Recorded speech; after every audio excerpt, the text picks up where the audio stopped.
आज पितृपक्ष आरंभ आश्विन मास कृष्ण पक्ष प्रतिपदा तिथि आरंभ होइछि पितृपक्ष सेतिपाई श्रीक्षेत्र में थिबा विभिन्न तीर्थ पुष्करणी समेत श्रीमंदिर चतुर्पार्श्वरे एवं समुद्र बेलाभूमि रे गहली देखिबाकू मिलिछि।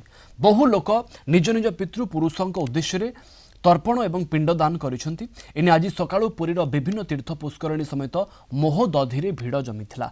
श्रद्धालु माने पितृपुरुषों उद्देश्य पिंडदान करने सहित तर्पण करिसेंति। दीर्घ 15 दिन धरी पितृपुरुष मानक उद्देश्य तर्पण कराजिबार एथि विधि रहिथिबा बेले आसंता महालय अमावास्या पर्यंत पितृपक्ष चालू रहिबो। पुरी नरेंद्र पुष्करणीरू ए संपर्क में अधिक सूचना देउछंती आम प्रतिनिधि पिंटू साहू। आज आरंभ होइछि पितृपक्ष एवं विभिन्न पुरीर विभिन्न तीर्थ पुष्करणी श्रीमंदिर बेलाभूमि ठारे भक्त श्रद्धालु माने निज पितृपुरुषों उद्देश्य तिल तर्पण सहित श्राद्ध प्रदान करुछंती। विशेषकर आज 15 दिन धरी यही जो तिल तर्पण जारी रहिबो एवं विशेषकर संपूर्ण भाव आज सकाळु सकाळु पुरीर विभिन्न तीर्थ पुष्करणी रे समस्त सहरवासी भक्त श्रद्धालु माने निज निज पितृपुरुषों उद्देश्य यही तिल तर्पण जहाँकि करा जाउछि। आज पितृपुरुष अवसर में किभଳି भाव कार्यक्रम करा जाउछि एने आलोचना। आज्ञा टी शुभ नाम रूपरंजन त्रिपाठी। कोन ए जो पितृपुरुष उद्देश्य कोन पई करा जाय थाय?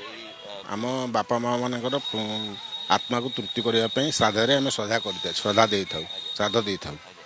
तेणु ये तो सनातन धर्म परंपरा ताको आम पाली आसु आम पीढ़ी पर पीढ़ी एमती पाली चलते या द्वारा संसार संतुलित आम समस्त रही चलू प्रथा को मानवा चलू आम 15 दिन धरी आम चलू निष्ठार सहित जो बाहर खाइबेनी किछि नाही जो पालन करबा बाहर कोट 15 दिन आम किसी खाइबुनी घरे साधा खाइबू एमती पालू 15 दिन जाक पालू आम यह पितृपुत्र प्राप्ति होता है। तेणु आम आत्मा तृप्ति होता है आत्मा भी तृप्ति होता है। ये सीधा सड़क दृश्य आपड़ देखुं पुरी नरेंद्र पुष्करणी दृश्य जो सहरवासी आरंभ करी अनेक व्यक्ति विशेष निज निजर पितृपुरुषों एठी तिल तर्पण कर आज्ञा कौन कहे आज पितृपुरुष आरंभ केमी पितृपुरुष आपण मैंने अति निष्ठार सहित पालन करती दीर्घ 15 दिन धरी कि भाव यह पालन करते? परंपरा अनुसार यह प्रतिवर्ष 15 दिन काल चले गोटे आमर जहाँ जी मानवा कथा ये 15 दिन पितृपुरुषों को आम जल तर्पण अर्पण कले से स्वर्ग प्राप्ति होती। कौन कौन सब करा जाए?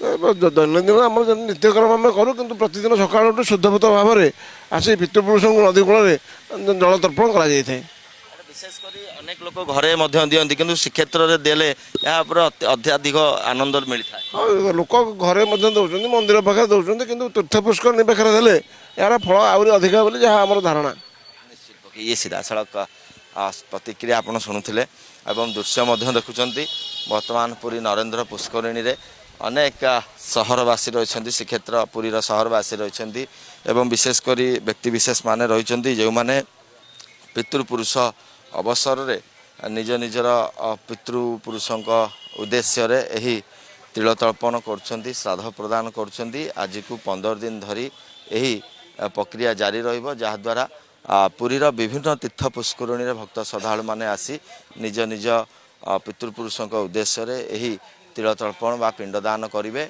एवं आज 15 दिन पर्यंत श्रीक्षेत्र में यही दृश्य देखा मिलिबो एवं अनेक स्थानरू भक्त श्रद्धालु माने आसी थांती श्रीमंदिर निकट में एवं तीर्थ पुष्करणी निज पितृपुरुषों उद्देश्य रे यही पिंडदान अर्थात तिल तर्पण करिथांती। तो निश्चित पक्षे जो कार्यक्रम रही है द्वारा समस्त जो पितृपुरुष माने रही प्राप्ति होता है अति श्रद्धार सहित प्रदान करा जायथुवारु याको श्राद्ध मध्य कुआ जाय थाए।